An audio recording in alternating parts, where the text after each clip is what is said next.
Who killed 9-year-old Candy Rogers? It's a question that's eluded Spokane detectives for 62 years. Tonight, the state's oldest cold case is closed. We learned today this man, John Reigh Hoff, is the murderer. Solving the case took cutting-edge DNA technology, help from the killer's own family, and a trip to the graveyard to dig up a decades-old body. Yeah, we learned a lot on how investigators uncovered this decades-old crime.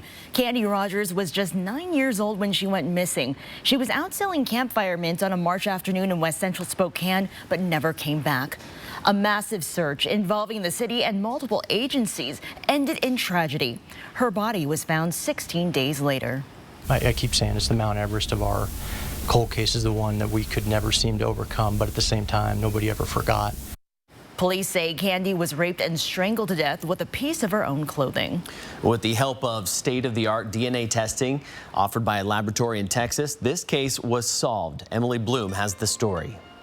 So much of what life was like when Candy went missing has faded into a distant memory. We're on the corner of Pettit and Mission right now, and back in 1959, this was a railroad track. The apartment complex that she went missing from, now serving as the parking lot to the West Central Community Center. Decades of relentless effort finally paying off. Failing was never an option. I didn't let that enter into my thinking. I thought somebody would solve it. I was trying to be that somebody. Detective Brian Hammond worked for 16 years to find out who killed Candy Rogers. Last year, he passed the case on to Sergeant Zac Storment. This is kind of the case that's been the giant logjam for cold cases in Spokane. It's one of Washington's oldest cold cases at 62 years old. Even though this has been 62 years, this is still a very emotionally charged case. Early this year, Spokane investigators learned of a state-of-the-art DNA testing offered in Texas. A sample of semen collected from Candy's clothing was sent to that lab. Stringent testing finally revealed John Reigh Hoff as the killer.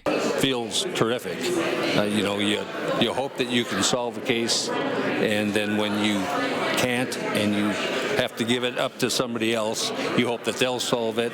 But that happened several times in a row. Hoff killed himself decades ago. Investigators dug up his body and collected sample DNA just to make sure they had the right man, and they did. I'm glad I was still active enough to see it have closure. Sergeant Storment says the effort put into this case not measured in hours, but in careers. There are still 110 cold cases here in the Spokane community. This one now serving as a sliver of hope for those cases that remain unsolved. Reporting in Spokane, Emily Bloom, 4 News Now.